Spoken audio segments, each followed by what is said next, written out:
I have been trying to get this man on my show for a couple of months because I fell in love with this podcast and the personalities of everybody on the show. So in a second, I will introduce him, but please remember to rate, review, and subscribe. And there are 100 countries listening to this show right now. And so I'm thrilled to have all of you listening all the time. And you can also check this show out on YouTube. My name on all social platforms are at Jody Harrison Bauer, TikTok, Instagram, YouTube, Facebook, all the same thing. So here we go. I want to first welcome Adam Schafer to the show. Welcome, Adam. Thank you, Jody. Thanks for having me on. Yeah, I'm just so excited for us to get into the nitty gritty here. So I'm going to introduce Adam to everybody who is listening right now. For those of you who don't know him, and after this, you're going to absolutely fall in love with him. All right. Adam had a lot of adversity to overcome as a child. He lost his father to suicide at the age of 7 and bounced around to 9 different homes by the time he was 17. Adam was bullied in school, which ultimately led to him being homeschooled. In the midst of his childhood turmoil, one constant in Adam's life was his love for sports. He was a natural athlete who loved snowboarding, water skiing, basketball, and anything else sports related. Adam's love for sports led him down the path of learning about fitness and nutrition. Adam got started with his career in fitness in 2001. His first entrepreneurial venture was as a child of 10, so it seemed natural for Adam to become an entrepreneur in fitness. As part of his ongoing quest to learn and grow in his career, Adam has obtained certifications, tons of certifications. I'm not even going to go into them. Go to his website to find out. I'm going to give you all this information. Adam also prioritizes his own fitness and worked diligently to become an IFBB men's physique pro. Congratulations on that, which allows him to compete as a professional bodybuilder. Early in his career, Adam discovered that he loved to train and teach others. He has worked with over 1,000 people as a trainer and fitness expert and deeply values the lessons he has learned from clients.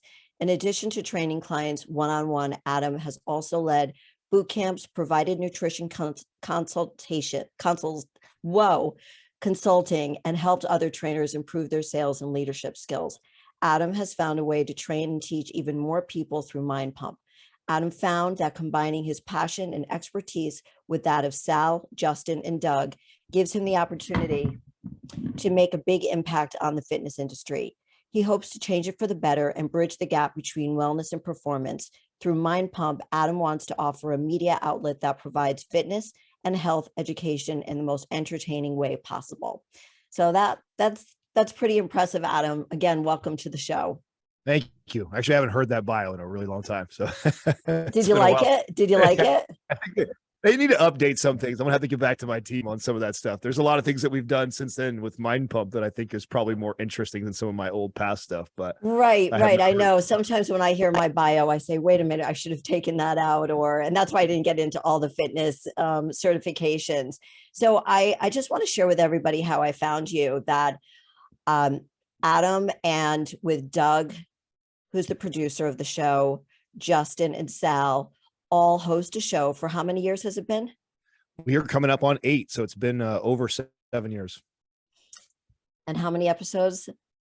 We're approaching 2,000. That's incredible. Congratulations. Thank you. That is crazy. And so I don't normally listen to fitness podcasts not because I think that I know everything, but I think there's a lot of bullshit out there. And it drives me crazy to hear people who don't know what they're talking about, who are like, younger and haven't experienced things, to talk about stuff they don't know and give the wrong information, because a lot of people listen to those people. I came across Mind Pump and these guys blew me away. And I was just screaming, yes, yes, yes. I mean, in the gym, in my car, because they were finally talking about things that were so true. So please share with everybody what the podcast Mind Pump is all about, and your company, and how you started everything. Sure. So something that we all saw, so the 4 of us, when we got together, we saw an opportunity in the podcasting space in particular. So this is almost 9 years ago when we first meet. And so most people don't know about podcasting. And when you look at the podcasting space in fitness in particular, there wasn't really any content that was very appealing to us. And that is not to throw shade on anybody that was doing it back then. I know there were some good podcasts in the fitness space, like Ben Greenfield, Sean Stevenson was coming up around that time. Who else was there? Was a few out there that had some decent podcasts. And they have Oprah's trainer, is that whoever? Yeah, right. I can't remember. Yeah, I don't remember the name, but there was a handful that were popular at the time, and we listened to all of them. And when we listened to the content, all of us kind of came to the same conclusion that this is not a podcast that I would continue to listen to. And the reason why we thought that was, you either had we saw there was two examples, and I gave good examples, I think, of people that actually gave pretty good information. There was a lot of podcasts that were terrible.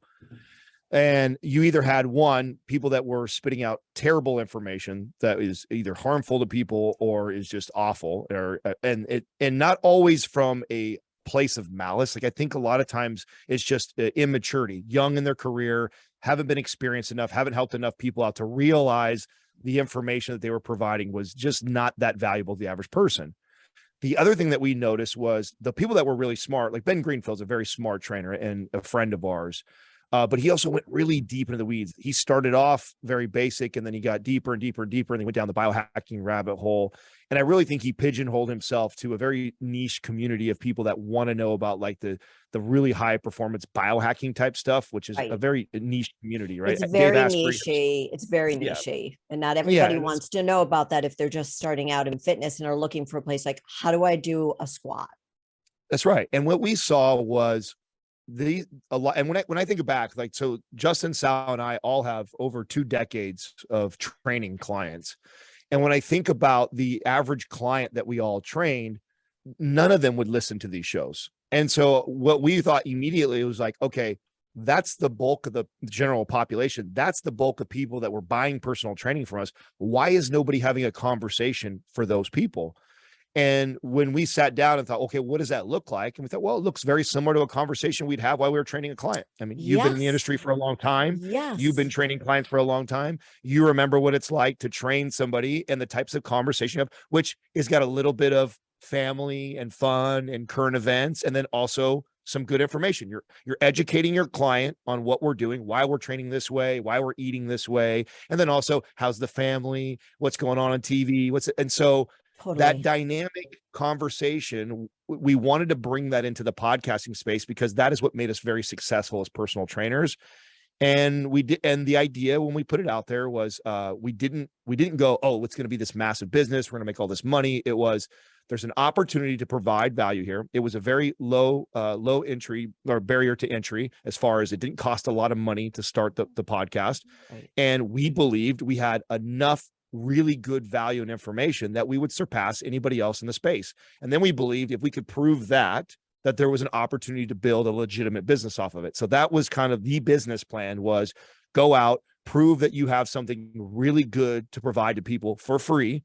And if it is that good, we'll attract a lot of people to listen to us. Then we'll figure out how to monetize, what we're going to build, what it's going to look like later on. And so we just started putting content out, and we were terrible. We really were. At the very beginning, we were nervous. None of us had media experience before. We used to have to drink or smoke weed before to kind of relax ourselves, because my first 5 shows, I had to take a shot of tequila. Yeah, we did. And so, and I don't think back then, I don't think I admitted that I was nervous, because I'm the type of person who will get up on a stage and talk to a lot of people. And I like to think that I'm brave and fearless about things. But when I look back and I go, you know what, we were nervous. We were nervous because this was new. We didn't know how people were going to receive it. So we would do that. Right. And when I look back and I critique how we started and like, so why did it work if we were so terrible? Well, what we did well was we connected, we were authentic, and we did always give value. Like, every time you listen to an episode, you may not agree with some of the things we said, or we might've been a little raunchy for you back then, the way we talked and stuff like that. But I guarantee if you listen to the entire episode, you would have walked away with learning something hopefully new and valuable that you could then apply to your life related to your health and fitness journey. And that was kind of the secret sauce, was, can we entertain while also providing something that these people can go and apply to their life and better themselves. And even early on, that secret sauce was built into the formula of the podcast. And then over years and thousands of episodes now, we've refined that messaging and we've got better. And now, and I think that that's why the show has continued to grow. And it's been slow growth. Like a lot of people, they find us in the last couple of years and they're like, oh my God, you guys came out of nowhere. It's like, well, not really. We've been doing this for 8 years and it's been this kind of slow compounding growth year over year and improving and reiterating and improving and reiterating, and then getting to the place where now most people that have been in fitness, if you're in fitness and you listen to podcasts, the likelihood that you've not heard of us is unlikely. It's more likely that you've probably heard the show now. But I just mentioned it to somebody who's been in fitness for as long as I was, a guy, and I told him that you were going to be on the show. I go, you know, the guys at Mon Pump, you've listened to that podcast. He goes, oh yeah, they're great. So it's most people over 55 don't listen to podcasts. So most of my clients are between 35 and 65. And as I just mentioned before we got on the air, like I just sold my studio. So I'm retired from training clients one-on-one. Because as much as it's wonderful to teach, because I'm similar to you, I love to teach. I love to educate, because with that education comes empowerment. And then they teach it to their children and they teach it to their friends or their parents or whomever else is in need of it. And so again, going back to listening to your show and being so excited about the information that you were sharing, I shared it with my clients. I'm like, okay, guys, and I just train women at this point. These men are talking about the same stuff I've been telling you. Not that they didn't believe me, but it was just, listen, this isn't, I'm not about trends. I'm not about, let's try this diet and let's try that diet. And I know you guys have talked about that, and we're going to get into the nutrition part, because that's so huge that people don't want to deal with. But you're just busting all the myths, and you're doing it with personality, and you're doing it with rawness. So you are being everything I said at the beginning of the show. You're educating, you're empowering, you're entertaining, and you're inspiring. So thank you very much for getting that show out to people who will listen. And, a lot of people over 55 need to listen to these podcasts. Thank you. Well, to address your, challenge, right? Or that you've been saying this for a long time, and it's hard to be a prophet in your own town. So, I mean, I imagine each of us struggle with our own family members, right? Here we are, largest health and fitness podcast in the world, and I can't get some of my family members to listen to my advice, or they don't even ask it. Right. They're like, you're just talking about health again. That's just what he does, right? So it does help to have some other authority, even if it, no matter how much you've been saying it before. I mean, it's still that way, it's still that way for me, even though we've been doing this for as long as we have and as big as we are. So it's funny how that is. And what I also noticed with having the podcast to that point, I used to get asked, like, how do you guys keep coming up with content? It's like, well, we actually say the same thing over just 100 different ways. And which, by the way, is very similar to how we would have a conversation with our clients. Like, how many times have you talked to your clients, about the importance of healthy fats in their diet? And you've probably communicated that 1,000 different ways to 1,000 different people. Right. We'll just put a little bit of olive oil. We'll have a fish oil pill. We'll do this. We'll do that. And I had salmon. Was it wild, or was it like gross and swimming in a pool? No, don't eat that salmon. Don't eat that salmon. Well, it's too expensive. Okay, well then have olive oil. Okay, it's you try. And one thing I recently heard you say was that when you were training clients, that what was the thing you're talking about universally, what you can tell a client, like if it's just 1,000 people in a room, what could be their takeaway? How could they change the way they feel in their body? And that's what happened to me when I made global headlines with Sports Illustrated. I had all these women globally coming out of the woodwork going, but how do you look the way you look? And I said, well, first of all, there's genetics. Second of all, I've worked my friggin' ass off for the past 40 years. And thirdly, I eat really healthy. And they're like, oh, the food. Yeah, the food. So I do the same thing that you were talking about doing, is that you say, I don't tell them to do anything. Yeah. I tell them to just write things down. Write what you did, write what you ate, write what did you walk? Did you get up? Did you go running with your dog? Like, just tell me. And because not every single one of our clients there is the same. They're all different. And that's the importance of a great personal trainer, is not just somebody who just sits there and go squat. And we all know who those people are. It's, we have to get into their heads. And I think going back to your story of adversity growing up, I think, in my opinion, that gave you so much empathy and made you vulnerable so people can feel what maybe you went through and how hard you've worked to stay disciplined and on point to what you do. Yeah, you're actually touching on something that I also think is part of the formula of what made the show really good, is that you have three of these kind of macho looking dudes. Except that, Justin. Right. No, he is. He just, his voice doesn't match his body. Right, His, right. his whole demeanor. Sorry, But Justin, you're cute. we have this kind of, and by the way, this has served us very well in business when we go to in meetings or people meet us for the first time. I think we can be very unassuming. We get kind of pigeonholed as kind of the meathead type of guys.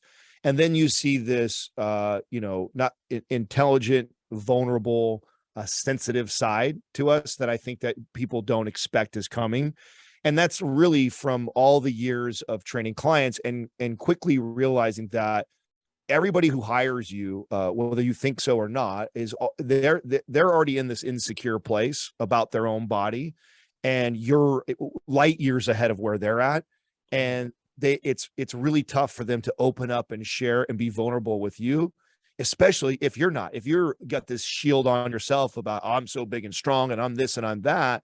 And so we learned as trainers the hard way by turning clients off, is to allow them in on our vulnerability and let them see that, listen, I know what motivated me to get to the gym. I was an insecure kid. I wanted to look a certain way, and that's what drove me into the gym. It is also what drove me to bad behaviors. And so if you can connect with the client and let them know that even though I have a client who's, let's say, over 100 pounds and mine was being the skinny kid, it doesn't mean that we don't struggle with insecurity and with bad behaviors in our life.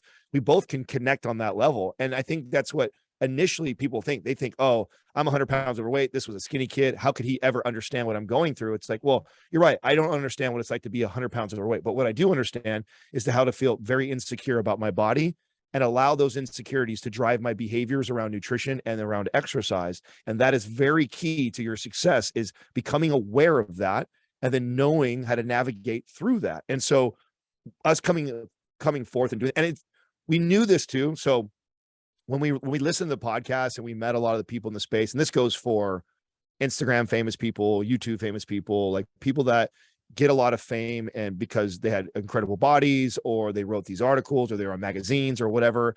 And many times when you get to meet these people, they are massively insecure and they still have not dropped that shield. They go from the, they preach the pure motivation angle and hype, and that's what they try and do to inspire people. Right. But what they don't realize is that they're not connecting with those people. And then they're actually never allowing those people really in and truly helping them, because they're not willing to be vulnerable themselves and share their insecurities. And we saw that as an opportunity when we podcasted, is, oh, wow, nobody is doing this. If we lead with that foot, if we allow people in to see our struggles, to see even all the years we've been doing this, the mess ups that we do, we don't do, I still have a hard time with this, I still have a hard time. If we lead with that, I think we will attract more of the actual. Now, what we didn't attract early on, and we still don't have a huge following this, are there super fanatical fitness people. In fact, if there's ever a funny critique I hear about us, it's like some people go like, oh yeah, oh, those mind pump guys, yeah, I've heard of them, but they're for beginners. They're for beginners, right? I've heard you guys talk about that on your show. Yeah. Because you're breaking everything down. They think they're too uppity for it. Well, they're not there on their journey yet. They're still not at a place where they're reflecting and looking inside and asking themselves, oh, what drove me to be so obsessive about the way I look? What drove me to look this way? And they haven't explored that in their life yet. So they hear us and they're like, oh, these guys are just for beginners or for people that are way overweight. Well, that's not true. Well, you're also older, like you're in your mid 30s. Are all of you around the same age in your mid 30s? So, well, no, we're all in our 40s and Doug's in his 50s. So I'm the youngest at 41. Oh, okay. And then And then Justin's 43, Sal's 44, Doug's 57. Doug's 57. Wow. Okay. So I thought Yes. you were Yeah. all in, I thought you were all in your 30s, but wait, you're a I mean, we were Taurus. when we You're a started, Taurus. the Right, right. That's no, what it was. I'm a Scorpio. I'm a Scorpio. Well, something's wrong in your bio. I read that somewhere. When's your Well, you birthday? might, you know what? If you Google me, if I you like did, Google my name, yeah, if you Google my name, there's a lot of like, there's they have but my net worth is off on there. My birth date's off on there. There's some random shit that people have put all right. about me Well, I that's like not true. Scorpios too, but I'm married to a Taurus, so I like Taurus too. I'm a Capricorn. So in talking about the clients and getting inside their heads and knowing that that could be your special sauce that you're bringing to a podcast that nobody else had the balls to do. Because if you're talking about fitness and you're a dude, there should be no sensitivity there. But, right? But you talk about your children, you talk about your lives, and you talk about how everything relates, who you were when you were competing, how you've changed. Sal talks about his journey and, bad nutrition and, he was skinny and trying to get big and all of these stories. And, from a fitness competitor of 10 years who's going to go back on stage in the spring, so many girls developed body dysmorphia and gained a tremendous amount of weight or lost, and it was just horrible. I was very lucky that I was older, even though I was the oldest competitor my coach ever had. I didn't have to deal with any of that because I had the awareness. But that competitive arena is a tough place. And you were in there. You're an IFBB pro. IFFB. Yeah, in fact, that was an interesting journey for me. Something I didn't tell you when we first started about the building of Mind Pump. Mm-hmm. The motivation of me competing was solely to do that. Right. So I never had this. I never once, in fact, Sal was more into like the bodybuilding space than I ever was. I didn't follow bodybuilders. I really wasn't into it. But men's physique came along just a few years before I decided to do it. And I thought, oh, I'm have more of a long, lean, athletic swimmers type of body. I'm definitely a basketball player so I don't have the ideal So you're bodybuilding. taller. Yes, I'm 6'3", and I have very, very small bone structure. And so I was not built to be like a pro bodybuilder. But when men's physique came out, I remember seeing that category going like, oh, okay, well, I could build a swimsuit physique. I'm not going to be jacked, but I can do a swimsuit. So I saw that. And then it was at the same time that I was making a career change back into fitness, because I left fitness for about 3 years. And when I was coming back to fitness, I thought, okay, this is right at the height of social media. The men's physique thing's coming out right now. I looked at YouTube was blowing up at that time. Instagram had just started and starting to blow up. And I go, okay, I know I'm going to garner the attention through social media. How am I going to do that? Okay, well, at that time, I actually had fallen out of shape. So that I'm going to do like a transformation journey, and I'll document it on YouTube and on Instagram, and I'll share my journey. And while I'm doing that, I'll educate, right? So that's how I was going to start building. So this is pre-podcast. This is even pre all of us getting together. I had this idea of building an e-commerce business around fitness. And again, that time, the idea was garner enough attention from, doing a transformation, get a social media platform large enough. And then from there, I will figure out how I'm going to do the business. So I started doing that. I got a lot of traction. People watching me transform my body, because I was very authentic. I wasn't using great lighting. I wasn't getting pumped up. I was like, here's me in the morning. This is what I look like. Yeah, I look like hell, and this is me after a workout. Right. And this is right. This is all the food I have to eat. Yes. So I shared that process. I think I gained like close to like 10,000 followers on Instagram. And I thought, wow, this was really successful. I went from 20% body fat down to 7% body fat. At that time, even as a trainer for all the years I'd actually never been sub 7%. That was the lowest I'd ever been. So that was the goal. I was from the worst shape of my life. I'm going to take myself to the best shape of my life. I'm going to document the journey, share my knowledge with the audience, and see what happens. So that happened, and I got all this traction. And then at that point, I thought, okay, well, maybe I'll take it to the next level. Maybe I'll show these people that I'll go compete doing a sport I know nothing about. I'm going to do it with no coach, no team. And I'm going to go enter this space and see if I can win, see if I can do it. And it did. It gained even more attention, and I did it. And I actually enjoyed it. I had a lot of fun doing it. Eventually won and went all the way to where I ended up going pro. But the big takeaway that I had, and I remember that was when we were just starting the podcast, as I was starting to finish competing, because the goal was to use that to get enough attention to build a business. At one point, the podcast started to grow, and it actually outgrew my personal kind of social media. And that was actually, I had a different Instagram name. I switched my Instagram name. It was now Mind Pump Adam. I had stopped the competing, and now I was going this direction. But while I was in the competitive environment that I was so unfamiliar with, the thing I was most fascinated with, and I used to share on the show all the time, was all the eating disorders and all the insecurities. I really truly thought going into it, even with my experience, because I didn't have experience in this space, I thought when I got to competing, I thought, oh, this is going to be great. I'm going to meet some of the smartest minds when it comes to nutrition. I'm going to meet some of the smartest minds when it comes to, program design. I'm going to meet some of the like these really strong people. And when I got there, I met some really, physically strong people and like amazing bodies, but a lot of very insecure people and very broken people and people that were actually running from a lot of problems, that were dieting terribly, had all these eating disorders.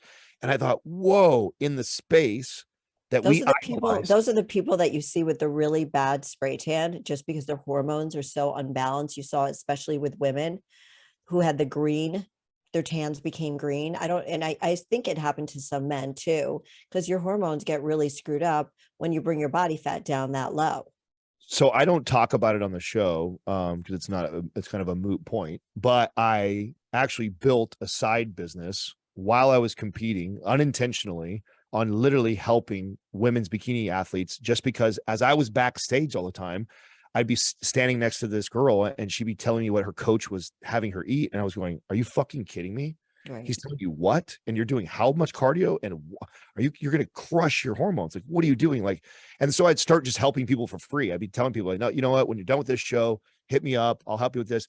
But it started to get around and people started to find out, like, go see this guy, Adam. Like if you had a coach fuck your hormones up, go see this guy. He'll help you reverse diet. He'll do these things. And so I started to build this name for myself for coaching women's bikini athletes. And I took some men's physique, but it wasn't intentional. I wasn't trying to build a business around it. It was that I was getting asked by so many people that, who's this guy who has no coach, no team, and he's moving up the ranks and competing, and he's critiquing everybody's diets. Like, what are you guys doing? Well, because you knew what you were talking about, because you knew you were doing it in a healthy way. You knew that you were going to come out of the competitions, like, very, very slowly. You weren't going to go start eating pizzas and not work out ever again. It's a whole, again, that's what I love the name about your show, Mind Pump, because so many people are finally understanding that it's a mind-body connection, that you can't get your butt to the gym or to a workout if you're not mindfully there. Your mind is going to control your body. And if your mind isn't there, your body's never getting to your trainer. It's never getting to the gym. And you're never going to be in that mind space. I had somebody on my show the other day talking about his workout is his meditation. Now, for me, it's a lot of things. It is some form of meditation, but I just feel so good about myself mentally and physically. And I went through a divorce at your age of 41. And if I had not, that's when I realized how important the training, I like to lift weights. I hate cardio. So we're going to talk about cardio too. I hate cardio. So but it was the lifting of the weights, the nutrition that made me realize, wow, I'm super disciplined. I'm keeping this promise to myself, and that's giving me more confidence. No. And going back to the hormone things, it's so important because there are so many bad trainers out there and coaches out there. I also coached women in competitions after I was done competing. I never had a girl who turned green. I never had a girl that, looked emaciated. I was always that girl. You know how you see those people, and then we'll go on to something else, where they're like, hey, Adam, yeah, you didn't have a coach. So you're looking at yourself and go, yeah, I think I need to eat a burger the night before the show. For me, it was always like, let's just stick to like 2 ounces of cod and 4 ounces of green beans, asparagus. And so, I was like, I can't have a burger. They're like, no. Just because, I was just that girl. That's not who I am. I'm a mesomorph. I'm not an ectomorph. I wanted to be one. So it's, So do you still help people with that? Well, no, I mean, I haven't coached one-on-one in a long time now. I mean, the closest thing to coaching one-on-one or helping people is when we take our live callers, because then Right. I and we do, love that. yeah, and we do get bikini athletes, or we get somebody with like hormones that are off and like asking questions. And so, but I haven't been able to coach one-on-one in a really long time. It was about year two of Mind Pump when it really started to take off, as far as getting really busy and like having us working. And there's a lot of things that we do behind the scenes that people have no idea. I mean, there's, like I said, I told you before we started that there's 3 companies that we have, that we run, and What are they? so there's Maps Fitness Products, which is the e-commerce side, which is the programs that we sell, which is what. Your programs are amazing. Please explain them, please. That they're So fantastic.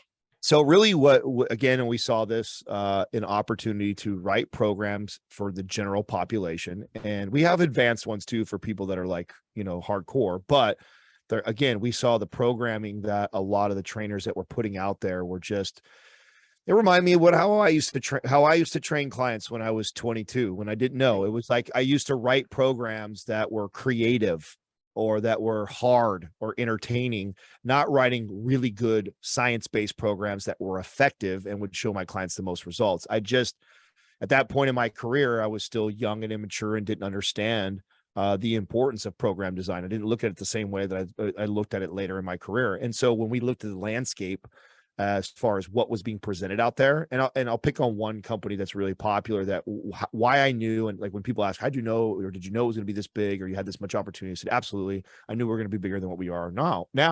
How did I know that? Well, I knew that because Beachbody is a $4 billion company. And Beachbody, 2 billion of that is made from, 2 billion is from their affiliate, 2 billion of that is from, and their supplements and all those things. 2 billion of that is literally from selling digital programs online. Right. And when you look at their digital That was program, back in like 2005, because I was doing the workout with Sean T. yep. And I'll tell you what Beachbody did really well. Beachbody did an incredible job at marketing. They understood how people buy, and they knew that we're not going to waste our time on educating and science and all that shit. We're just going to entertain you. Yeah, we're going to entertain you. We are going to get people that are extremely motivational. We're going to get people that look good. We're going to get certain people that are attracted to certain things that will attract other people that are into that. So you have like your, hip hop cowboy and just random weird, like so they were smart on how they marketed. They were absolutely brilliant on how they did that. Where there was holes in their business was the program design was shit. It was absolutely shit. And yet they were unbelievably successful and made billions of dollars. So we knew, okay, if we can come in and we can educate and we can inform and we can give value for free to enough people that we can garner thousands or maybe millions of people paying attention to us, then there is an opportunity for us to sell programming that we know for sure is superior than the leader of program sales online. And I don't need to put them out of business. I just need to carve off a small portion of their business of people that want to learn and that want to do things the right way. And then we have a real business. Because you know what, at the end of the day, people are not dumb. Right. They're not dumb. They might buy something, then regret it, but then they're gonna learn from that experience. And they know a lack of authenticity immediately. They know when someone's full of crap and is not speaking the truth. And again, that's why I love your show. And that's what helps sell these amazing programs too, because you've got them for all levels. Yeah. Yep. And that was what, and we didn't do that until 1 year in. So for 1 year, we made $0. We didn't try and make any money. The goal again was to just prove that we're added value. And the story of how did we decide we were going to turn on the monetization was this. We had Maps Anabolic ready to sell on day one. Sal had created that before we had even started the business. So we actually had something to monetize and chose not to. Why'd you do that? Well, the goal again was, can we prove that we have this much value that people will come in and listen to us for free, and we'll know. And we just all agree that we'll know when we're getting enough attention and enough people are asking us, then we will provide this program. And I'll never forget the day we came home from the studio, or came into the studio that day. And we had already been kind of talking the last couple of months of like, man, is it time to start selling something, like, or do we keep going? Do we keep providing more free stuff? And we had all had gotten either emails or private messages from people that were actually just trying to give us money. And they sounded like this: you have helped my life so much in the last year. And oh my God, I feel like I owe you so much. And I don't see you guys sell anything. Can I send you a Venmo? Can I do this for you? What can I buy from you? Have you ever thought of starting a Patreon so Wow. we can give you money? We are getting these messages daily of people just wanting to give us, to contribute to this cause, this thing that we were doing. And that was when we go, okay, if people are just wanting to give us money and we're not asking for any, or we're not giving them anything in return, man, if we write a really good program and we deliver a really good program to these people, they're going to be super happy. And so that was the day that we turned on to monetization. We sold Maps Anabolic, and it didn't go crazy. We didn't make millions of dollars overnight. It was, we sold, I don't know, maybe 100 and something copies of that at like $115. So do the math, split Right. 4 ways is barely enough to pay for the rent. So, we weren't rolling in it, but we did have an audience, and we did get, and of course we had great feedback. People went through the program, went, oh my God, this is amazing. And so it was just, the programs were starting to slowly build. But that is what grew the initial business, that provided the money for us to Right. So staff up. you have the podcast. You knew that it was going to grab traction. It did. People Yeah. are begging you for information. You come up with maps and you keep adding more and more and more things to it. That's right. That's right. What's the other part of the business? Is it So nutrition? no. So then we have the actual advertising arm. So we have partnerships with over 20 something companies now that pay for advertising on the show. We call them partners because 10 of those 20 something we have ownership of. So we are actually we're angel investors. So when we see a company in our space that we really like, a product, and they're in their early years, that's what we tend to target. Somebody who's up and coming, and we love this product or whatever it is. We'll look to invest our own money and then also work trade in commercials for them. And so that arm, makes several $1,000,000 a year just for advertising. And then we also have ownership of all those companies. And the third and final one is our investment arm, which is all stocks and real estate. And then, of course, you could count the angel investing portion in that, even though that's separate from the advertising. Did you arm. ever think that all of this was going to happen when you started this idea? So what's crazy is, yes, 100%. Yes, because you're a 100%. great manifester. I'm the same way. Like, you could just see it. Like, you just know. Yeah. It's we got one of the early episodes, we had a therapist come on, and she basically did a test on all of us. A woohoo thing. No, not woohoo, like a real psychologist who actually Okay. tested our levels of narcissism and all these things like that. And all of us came back with very high levels of narcissism. And we're like, oh my God, it's embarrassing, right? That we're all these narcissistic guys. And she goes, no, listen. She goes, You need a little bit of narcissism. that's right. She goes, there's different types of narcissism, and you guys scored very high on the good narcissism. It's healthy.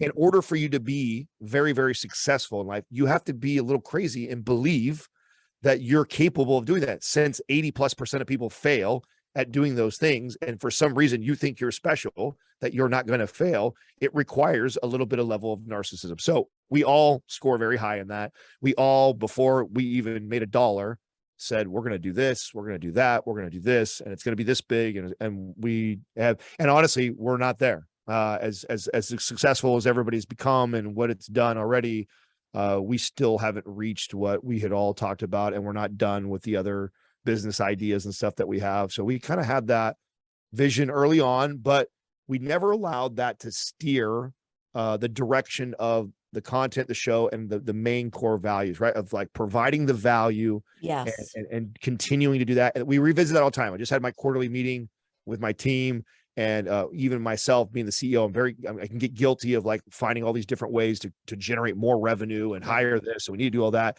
And then reminding myself what built this thing to be this big was us always being infatuated with the customer and providing something so amazing for them. And just because everybody seems to be happy doesn't mean we should ever stop that formula. And what is it we can provide right now? What else can we do in this business for all of our customers to enhance their experience or build even more value in the things that they are already paying for us? So that is a constant conversation. It is a big part of why it did as well as it did. But absolutely, all of us guys were so crazy to believe that it was going to be every bit that. Well, you're talking about this. I have two questions. How did you all meet? And I applaud you on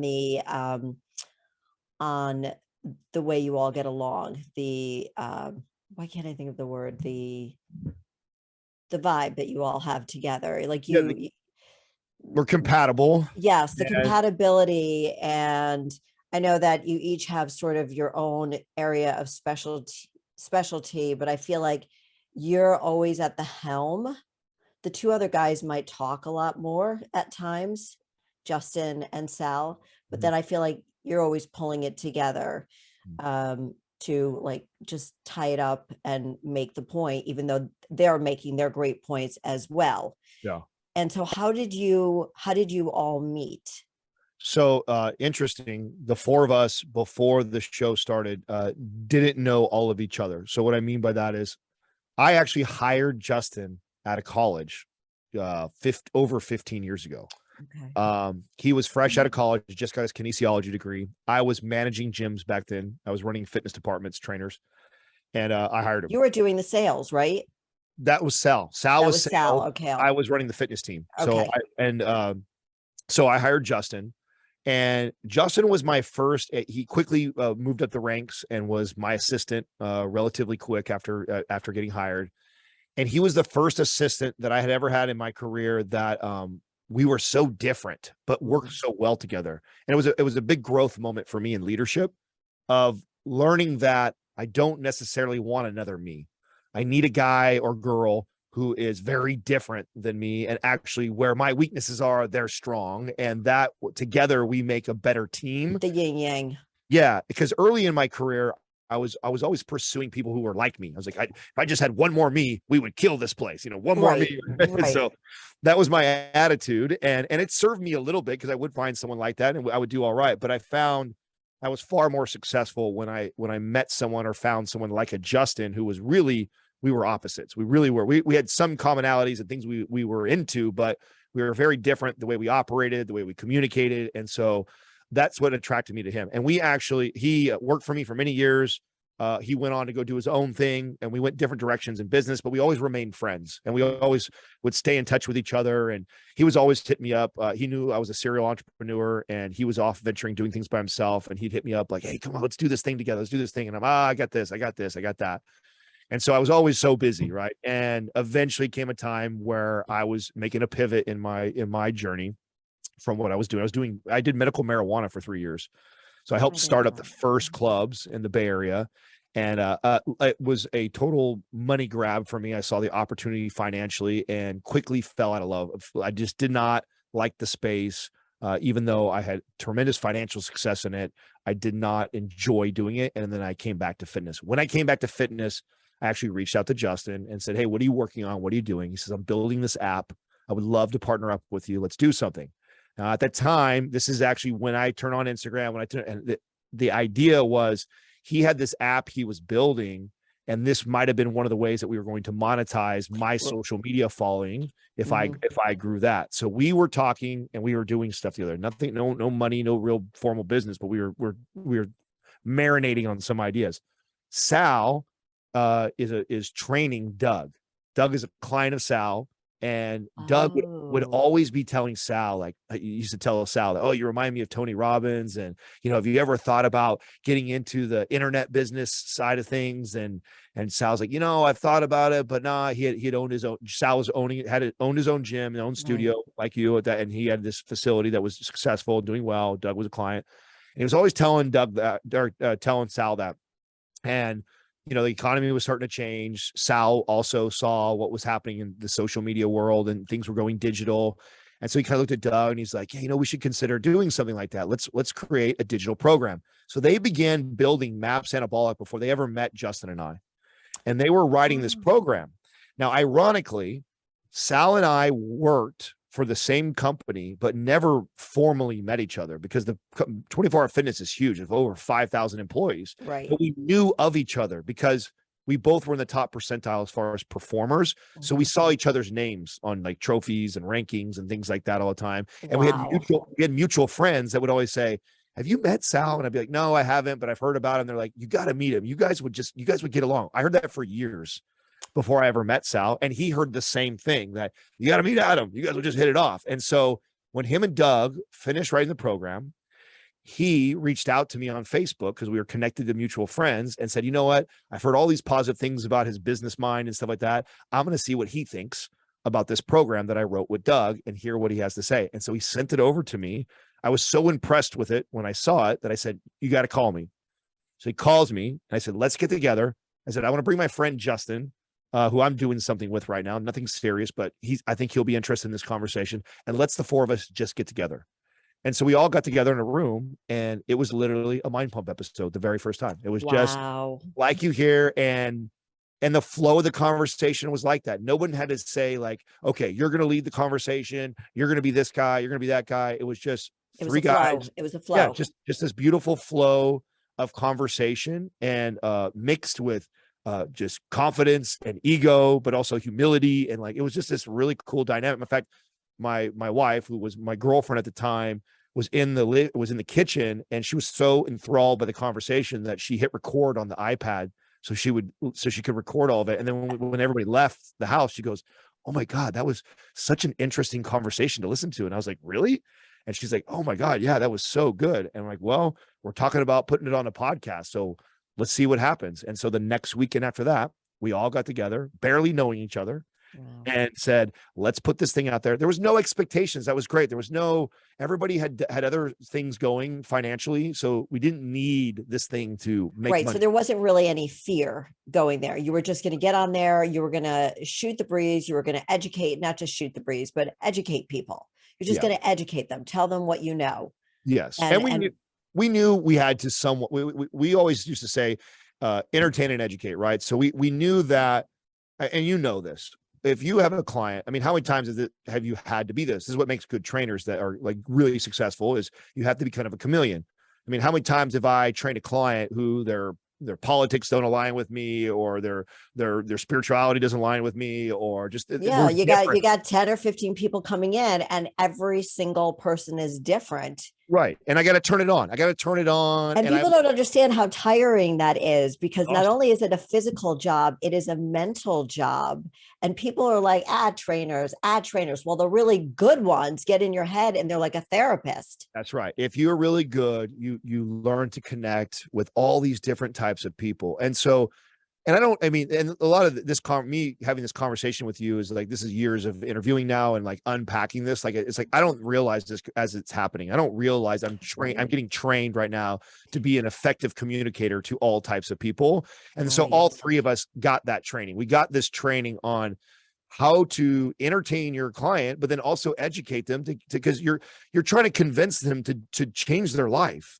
And in order to do that, you got to get them to change behaviors. That's really hard to do. And back to your point about like, you get to be like a therapist, and you got to do that with people you like and you don't like. And so it makes you into a really effective communicator over years and years of practicing. And we knew that if we could bring those skills into a conversation that people can kind of feel like a fly on the wall, that there's going to be a percentage that find this is really valuable. I like this show. Yeah, I mean, that's exactly how I felt. And honestly, again, when I started hearing three, sometimes Doug talking, coming into the show, I thought, I wonder if they have a lot of female listeners. And then I heard a bunch of your call-ins, and 50% of them were women. And I thought, cool, these guys are really doing a great job. And I love the advice. And for everybody listening, I just want to let you know, these guys go over and above. So when you get a listener in, you don't cut them off after like 2 minutes, because I've heard some women and go on and on and on and on and on about, they're just repeating. And I'm not saying this against women, because I'm a woman and I love women and men and humans. But you guys are so patient with answering all the questions. And I thought, this show isn't about you, but so I, again, applaud you on that part in going above and beyond and really, really caring. That was the other thing that I really liked about the show. You know what has helped with that it's funny you bring that up. We actually had a guy who did that today. We're like, oh my God, I did not need to know half of that. Right. To Like answer when he your went question. to the bathroom Yeah, and, yeah, yeah. So people, you know, we try our best to be patient. We're also, by the way, that's an interesting thing you bring up, because we are trying to also we get a lot of complaints about that on YouTube because people want to get to the question. So we're right. trying to be, how do you dance there, right? How do I make sure that we're not rude to our people, and that, like, what the experience that you had was, oh wow, that's super kind of these guys. So I don't know, I don't want to come off rude and cut them off, but then I also have an audience that we're growing online that's like, get to the point. I want to hear Well, the right. Well, right. So as I'm thinking you're being kind, I'm thinking, all right, enough. All right, Adam, you answered the question. Like, honey, move on. Let's go. They've got other people calling in. And yeah. it's hard to wrap that up. It's very, very hard, but you do a very, very good job. When we do these things, in fact, we have one in December. It's the first one in years that we've done since pre-COVID, these live events. And that is one of our favorite things. They're not very profitable for us. In fact, we've lost more money on doing them than we've made on them.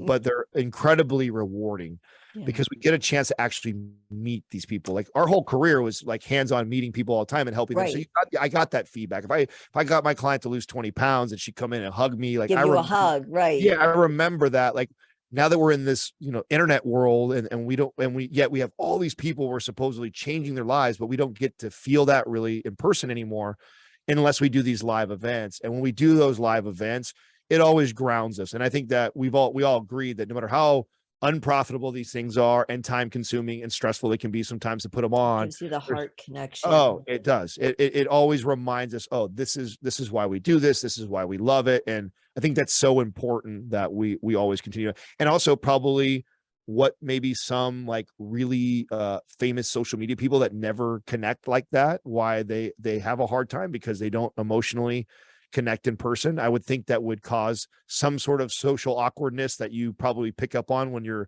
listening to them or paying attention to them, but because they haven't learned to really Well, interact. there's certain kind of guests that I've had in certain types of different types of businesses, where they don't connect with the audience. They don't connect with me. And so it's not that a disconnect, which is why I usually have a pre-interview, but we didn't do one just because I knew we would connect.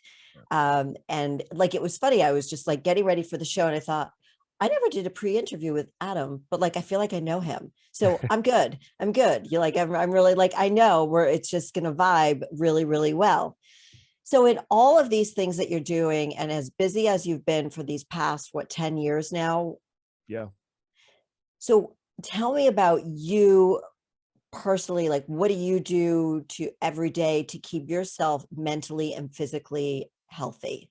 Oh, that's a really good question. And interesting how that has changed over years. I have a 3-year-old son now, and the beginning, so the first half of building this thing, I didn't. And I was dating Katrina at the time. But so I really didn't have this like crazy responsibility feeling. And so it was kind of full throttle trying to build this, and it's come full circle. Obviously the business grew, and I now have a kid and settled down, and now my thought process is different. And so, my focus when I think of like my health sphere of all the different things, everything from, mental, spiritual, physical, relationship, my family, my personal, like my money, all that stuff I think about as my entire health sphere. And at different parts of my life, I'm heavier in one than the other. Like obviously when I was competing, I was unbelievably hardcore gym, hardcore food. Like that is like so much. And a lot of those other things kind of fell off to the wayside a little bit.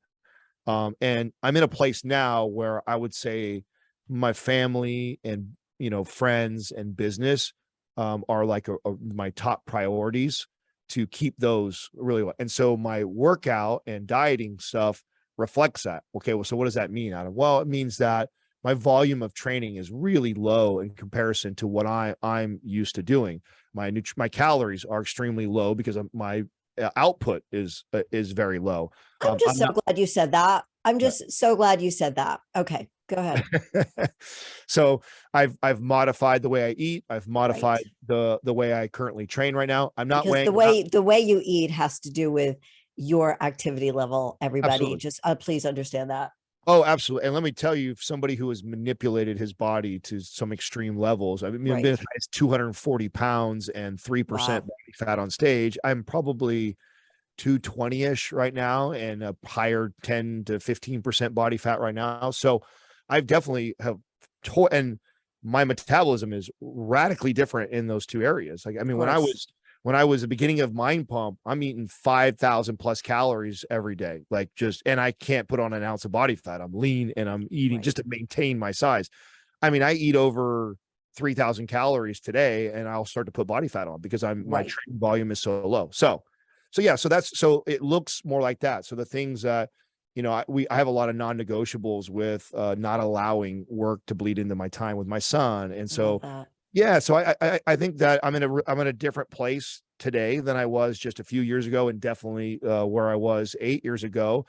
And I think being mindful of that and knowing that, like, does that mean like I'll never get down to 3%? No, I imagine there'll come another time in my life where maybe my son's a little bit older and maybe he's less likely. Maybe when he gets to teenage years, he doesn't want to hang out with me anymore because I'm sure that will happen, right? No, And he's I'll gonna have, love you. He's right. gonna I love you hope so. forever. I hope so, right? I think every Yes. parent wants that, but I'm sure there'll be time where I'll get competitive again and want to get after it. Whether I get on stage again, I don't know, but I know that that will ebb and flow. And when I do that, I have to adjust the other levers. And I think that I think we see this a lot in life. There's a lot of what I think we talk about on the show and trying to communicate to people is we highlight people that are exceptional in one area of everything. It's like the outlier that is just radically disciplined with nutrition. I mean, they weigh, measure everything perfect. They have like this perfect physique because of that. And we want to celebrate this person. But in reality, when you look at the rest of their health sphere, it's out of whack. They're a terrible husband or wife. They're a terrible father or mother. They're a terrible business partner, or their finances suck. They don't have any money because they're constantly blowing money. Like, who knows, right? They're rarely ever do they have this really nice, Beautiful balance. yeah, beautiful balance. And so, I by no means do I think that I have mastered this. I think part of my growth journey in health has been always trying to play with those levers a little bit. Okay, it looks I'm a little out of balance here, and let me pull back here, add a little more there, and I'm And I always think, trying to. yeah, I think that's a great point. The manipulation, the of who you are and the evolution and the changing. And we have to welcome those changes into our life and say, yeah, I'm not competing right now. So I'm not going to be 3 or 5% body fat. Right now, my priority is my business, not my children, my son, my wife, my business. Those three things are up there as your priority. And you're still going to eat healthy, but you're not going to be crazy about it. You're not going to be crazy putting yourself and feeling bad about not getting to the gym every single day and doing this hard ass workout. And once we're okay with that, accepting us for who we are, like, this is where I am right now. Well, I'm cool. I'm it's good. it's so crucial because otherwise it promotes the on off relationship with exercise, right? It's either and the way I know this and the way I communicate this is I came from that place. I Mhm. remember, I know what it's like to be, I'm either all on, I'm like dialed on everything hardcore, or I'm like, oh, fuck it, eat whatever I want, not train, not do anything. It's like it promotes that. So learning to balance that, had this crazy thing happen just recently. We just released a program called MAPS 15. It's the newest program that we just dropped, and it has an advanced version and then a beginner version, which is a 15-minute workout and a 30-minute workout. And what inspired it was I had been training this way for the last 3.5 months or so, and for the reasons that I was just telling you, I reduced my volume. I Right. basically said to myself, I know that I know I don't look like I look like when I'm competing, but when I'm honest with myself, this is some of the best I feel. My sex drive is amazing right now. My sleep is good. My joints feel amazing. Like, I'm mobile. I can get down with my son. Like, I could probably use a little more cardio endurance. I admit that, but I definitely feel really, really good right now. And so, okay, if I was going to build a program for myself, this was before we wrote MAPS 15, what would I do to literally spend the least amount of time exercising to kind of maintain at least a muscular physique that when you look at me, you go like, oh, he works out. You know what I'm saying? 15 minutes. Yeah, it's this 15-minute barbell type of workout. I do 2 exercises a day, or if I'm busy with my son or some of that, I'll I'll pair 2 days up and it becomes a 30-minute workout. And I've been running that for the last 3 months, and it's been incredible. And I feel so good. And it's amazing how little you have to train when you've put the work in for so many years, like someone like yourself too, who has built a lot of muscle over so many years. You only need 1/7 the volume to maintain what you build. So if we put that into days perspective, let's say you're a hardcore 7-day-a-week person training for 5 years and you built this physique. Well, whatever that volume that you do disperse over 7 days, you literally only need to do 1 day's worth of that to maintain that physique. That's incredible. Right. It is. And it's very simple. And you all talk about things like that on the show, that it's just, you break it down. So it's so simple to understand that somebody walks away and says, oh, like these people who spend an hour on the treadmill. We didn't even get into the cardio. Why? Listen to the show, everybody, to listen to their episode, lots of episodes about why you don't need to do a lot of cardio. I do 15 minutes of cardio like 5 times a week if I'm doing it, only because I'm trying to get ready for the show, and then it will get crazy. But I tell my clients, just do 15 minutes of cardio, like just do it consistently. Like, you don't need to be on there for an hour. Like an hour? Like, no, even when I was competing, I didn't do it for an hour. It's crazy. Yeah. Well, the competitors was what really blew my mind, because again, this was an area where I thought, oh, I would think they understand the science here. And they don't. Because one of the things, when and you know this because you've competed, when you work real hard in the off season to build up this muscular physique, and then you carve down for the show. Right. When you carve down, your desired outcome is to maintain the muscle that you built over the off season. And so you have to understand that doing cardio in a calorie deficit is catabolic. Okay. It's going to break down, and it doesn't just go to fat. It doesn't just pare down fat. It'll pare down muscle, because you're sending a signal to the body to get good at running, to get efficient with calories, which is not pro muscle tissue. Right. So what it'll do is it'll say, oh, she's doing an hour cardio every single day. I need to get better at endurance. Oh, this expensive muscle tissue is really expensive for our body to keep, and she's not feeding me. Get rid of that shit, because it's not helping us survive. So get rid of it. Right. And so they pare down all this muscle they work so hard to build in the off season. It's like this vicious cycle, and it's like, what are you doing? So when you are trying to build an aesthetic physique, because there's 2 different conversations here. There's cardio for health, which I always have to explain to people. I'm not an anti-cardio guy. Like, if you you need it for your strong heart. 100%. Yes. When I'm talking to the body sculpting crowd, competitors or people that want to change the look of their body, well, cardio can be like one of the worst things that we do, especially at the beginning. So it's not saying that you can't utilize it as a tool later on to help you lean out even more. But if you build your nutrition plan, you build your programming around one that has an hour or half hour of cardio every single day, well, then you better hope you're going to do that for the rest of your life to maintain whatever physique that you obtain, because that's what you're teaching your body that it needs to do in order to obtain the look that you want. Wouldn't you rather not do any cardio, sculpt the body through lifting weights that you want, and then you can use cardio as a tool to increase the caloric deficit to lean out really quick in a week? Okay, this is why I scream in my car when I listen to your podcast, because you're just preaching the truth. Yeah. Like, everything you're saying is just so truthful, and to start working out at a younger age. So because that muscle you build from your 20s, from your late teens, it's going to stay with you forever. So when I have women over a certain age that come to me, usually post-menopause, and say, well, I want to have muscles like you, I'm like, it ain't going to happen. And I'm going to tell you why. We could, this is what we can do. And it's mostly diet, of course, which nobody wants to hear, but I've been doing this for 40 years. Like, I've worked really hard for these muscles, and they're like in my body, and I'm keeping them. Yeah. And I know how to keep them. So, well, especially with, post-menopause, because when you start messing with hormones and hormone levels off, I mean, testosterone is a precursor to building muscle. And so if you have somebody with an out of balance hormone profile and you're trying to get them to build muscle later in life, really, really tough to do. And so that becomes the first priority for me when I get a client like that, is like, okay, let's make sure your hormones in balance first. Then, to your point, we're feeding the body properly. And then the third thing is that we're strength training to build muscle, and we could absolutely build a muscle. Looking at somebody else's body and saying, can I look like that, is a losing battle, because genetically we're different. And so, and I explained that right. And there's the education. So I could talk to you forever, but we are at the end of the show. And I have one more question to ask you. okay. What does it mean for you to be fearlessly authentic? Oh, I mean, I love that name, and it's a reason why radical honesty is a part of our core values.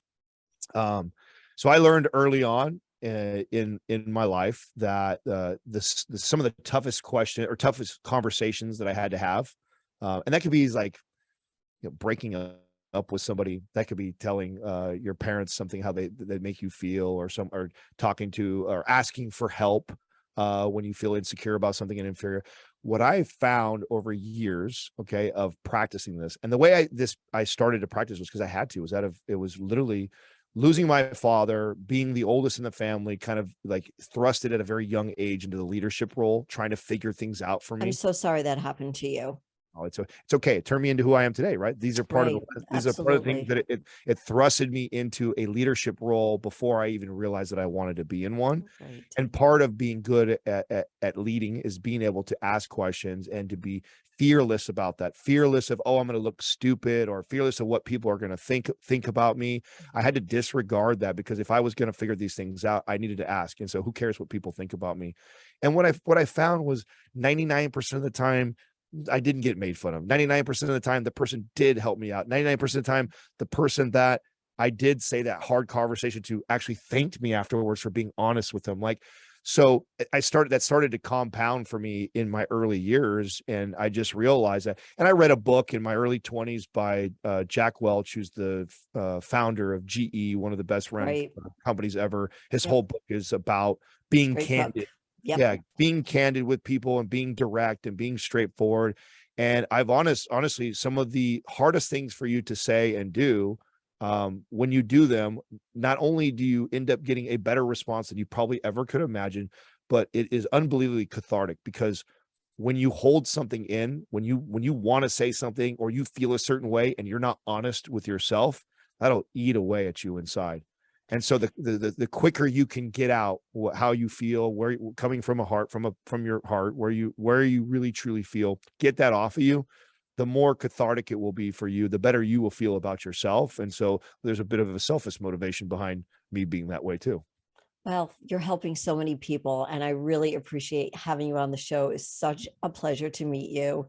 And thank you for sharing so much with us, like so much wisdom. It was really terrific. How can people get in touch with you, Adam, and Mind Pump? How can they listen? Let's give them everything. So I tell everybody before ever buying anything for us, please go take advantage of all the free content we have. We have a website dedicated to a lot of stuff, mindpumpfree.com, which has all kinds of free guides that we have created. We have 3 different YouTube channels that one of them is all dedicated to exercises. Another one is the show. Another one is short clips of specific topics that we've addressed and covered. Go utilize that. Obviously, the podcast you can download. We have 5 to 7 blogs that go out a week. So if you haven't subscribed to our blog on our website, mindpumpmedia.com, these are all places. Go consume all the free stuff first. And then if you need a program, we've got them. Great. Thank you so much. Thank you. Mind Pump. Everybody go to Mind Pump. Adam Schafer, thank you so much for being on the show. And until next week, everybody, go live a fearlessly authentic life. I'll see you next week. Bye-bye.